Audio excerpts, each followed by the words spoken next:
Сәлем достар, сендермен бірге мен Айдана. Бүгін мен сіздерге кестелеуді үйретемін. Бұл видео қыздарға керек болатынына сенімдімін. Мен каналға подписаться етіп, лайк басуды ұмытпаңыздар. Басқа да заттардан көмек керек болса, комментарийге жазып кетіңіздер, мен көмектесуге тырысамын.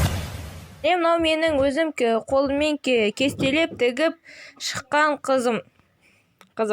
Бізге осындай қызды немесе басқа заттарды кестелеу үшін бізге бір сурет керек. Мен бұл суретті қағазға салып алып, сосын бетіне ақ мата жайып, соның үстінен әлгі қызды бастырдым. Достар, сіздер де мен секілді ақ қағазға сурет салып алып, салынған суреттің бетіне ақ мата төсеп, суретті бастырып шықсаңыздар болады. Бізге суреттің түсіне байланысты кестелеуге арналған жіптер керек. Достар, міне менің қолымда кестелеуге арналған қара түсті жіп. Оның жіптің ішінде кішкентай жіптер болады. Сол жіптерді бізден кестелеу үшін, иненің басына сыю үшін 2 тал кішкентай жіпті аламыз. Соны шығарып аламыз. Кестелеуге арналған жіптің ішінде өзі 6 жіп болады. Сол 6 жіпті біз 2-2-ден бөліп, 3 сабақтағанға болатындай жіп жасаймыз. Мен бір жіпті жасап қойдым, енді қалған жіптерді сөйтіп шығарып жасап қояйын. Бағанағы қалған жіптің ортасынан біз тағы да 2 кішкентай жіпті аламыз. Кейде 2 жіп бірге алынбай қалады. Осы секілді тіреліп қалуы мүмкін. Сол үшін бір талан алған ыңғайлырақ деп ойлаймын. Бір талан алсаңыздар, ол жіптер түйіліп байланып қалмайды.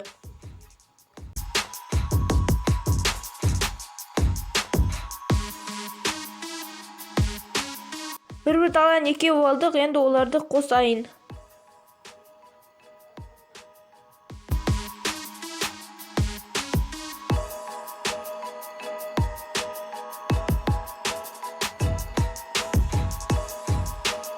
Міне мен 3 сабақтағанға 3 жіп жасап қойдым. Біреусін алып инеге сабақтаймыз. Енді сол сабақтаған жіппен кестені тігуді бастайық. Міне мен инені матаның арқы жағынан өткіздім. Енді маған қарап қайталап тігіңіздер. Инені алып біз деген астынан тұрған жіптің үсті жағынан осылай жасаймыз. Сосын әлгі астында тұрған жіптің ортасын ашамыз да, соң ортасынан инені өткіземіз.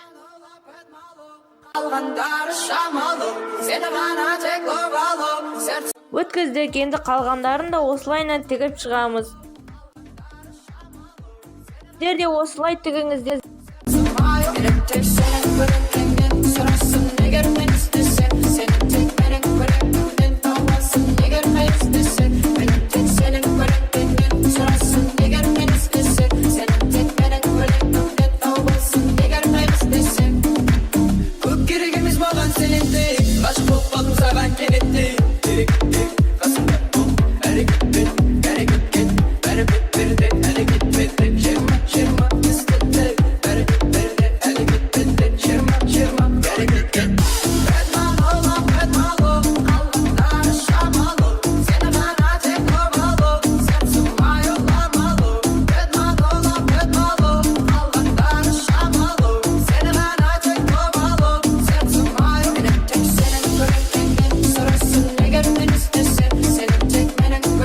Міне мен сіздерге кестелеудің ең оңай түрін көрсеттім. Сіздерге видео ұнаса лайк басыңыздар, каналға подписаться етіңіздер. Басқа да достарымның каналдары, Instagram барлығы описанияда.